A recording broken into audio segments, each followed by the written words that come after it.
Ok, y más que enseñar cómo asegurar que el resultado de las empresas sí logra tener un impacto realmente en términos de eficacia, ¿sí? En la planeación, en nuestros ámbitos del sector que estemos, en el que estemos incursos, dependiendo del tipo de cooperativa, de fondo de empleados, de asociaciones mutuales, etcétera, etcétera. ¿En qué medida sí está nuestra vocación, nuestro objeto social correspondiendo y teniendo una incidencia en esa planificación de nuestro entorno?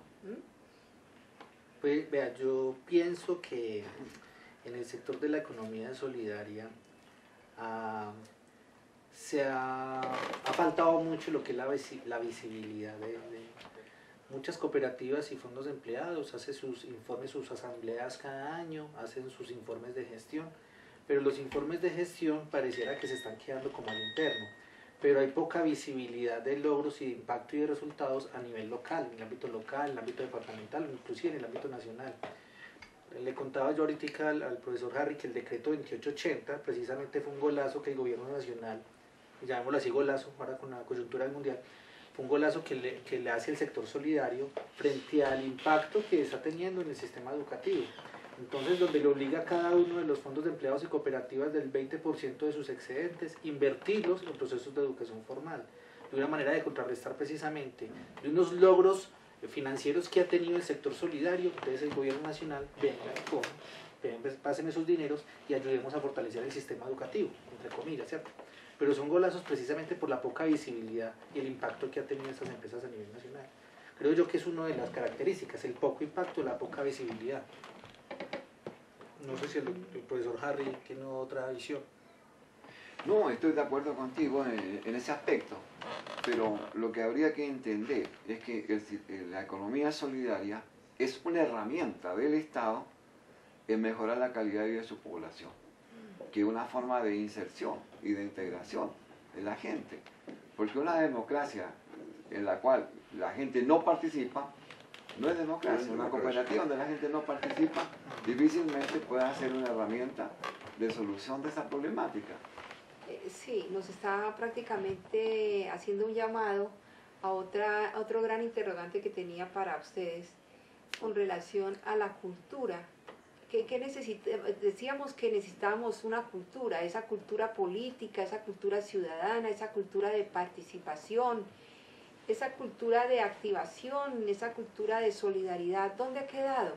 ¿Cómo poderla afianzar y cómo podernos comprometer si es que se trata de establecer como íconos o de alguna manera y principios en unas situaciones tan críticas a las que hemos podido llegar y que aún así permitimos que sucedan muchas cosas y como que seguimos refrendando unos modelos y unas formas de gestionar porque hay que cumplir con tal entidad y hacer mostrar tales resultados y como que seguir en este cruce de cuentas donde no terminamos de ver qué es la cultura que realmente estamos forjando con estas actividades, con estos objetos sociales que tenemos.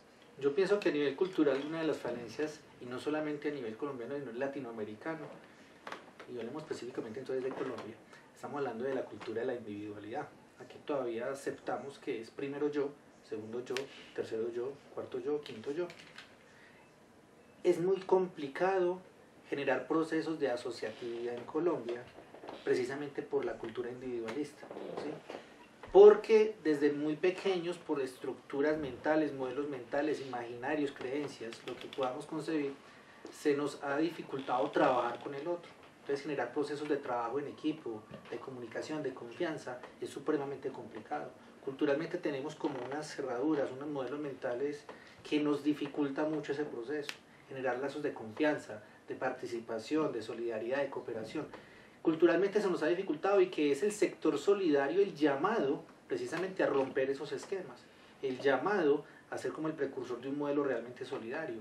Pero es que es muy contradictorio porque a veces el sector solidario es lo más insolidario y se vuelve muy contradictorio. Lo que tú dijiste de que hay empresas solidarias o cooperativas que tienen grandes excedentes y que tienen en estado de miseria o pobreza a sus asociados, es una muestra de ese individualismo de que tú hablas, porque no hay solidaridad, sencillamente. Y yo decía aquí alguna vez que la solidaridad hay que empezar a enseñársela a quienes son directivos de las empresas solidarias, porque no saben de solidaridad. El Comité de Educación debe tener como prioridad, 1A, que se haga educación a fondo, y no solo educación intraorganización, sino que se salga de la organización para crear el movimiento de difusión de que hablaba yo y que es necesario. Es tal vez la única manera de romper ese individualismo que ha sido alimentado desde las clases dominantes, porque un país de individualistas es un país muy fácil de manejar. Entonces se necesitan esas reformas y yo no veo otro camino que el de la educación. Y yo les comentaba que oía que en Ecuador los índices están subiendo rápidamente. Razón, están invirtiendo en educación por montones y ya están por encima de nosotros está cualquier país, porque estamos de últimos en las pruebas PISA, estamos de últimos en las evaluaciones de la OCDE. Entonces, con esa educación, ¿cómo vamos a llegar a cambiar de modelo de lucro por un modelo solidario? Y fuera de eso hay otra cosa que hace parte de la veeduría. La denuncia que hace el doctor Osorio es muy importante, que haya capitales tan concentrados y pobreza tan grande en los asociados. Entonces eso hay que meterlo en la veeduría. ¿Por qué no se están cumpliendo los objetivos de las empresas cooperativas? ¿Por qué no se están cumpliendo los objetivos de la solidaridad? Con toda seguridad en esas empresas se va a encontrar que nadie sabe de solidaridad. Y con lo que tú dices, estamos seguros de que los directivos no tienen idea de la solidaridad. Sí. Saben de administración, pero de administración solidaria.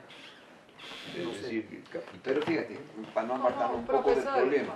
¿Cómo? Perdón, un segundo Espérate, que le interrumpo. voy antes que se me olvide, ¿cierto? Sí, sí, Este detalle. Ese afán de lucro, por el lucro que dice el doctor Alarcón, que dices tú, nos conduce a un proceso de corrupción. Claro. Que es ahí donde viene el problema de la veeduría, en que por ese afán de lucro no me importa pasar sobre barreras morales, éticas, lo importante es que yo acceda a determinado tipo de bienes sin saber aún si esos bienes que adquirí los pueda siquiera disfrutar.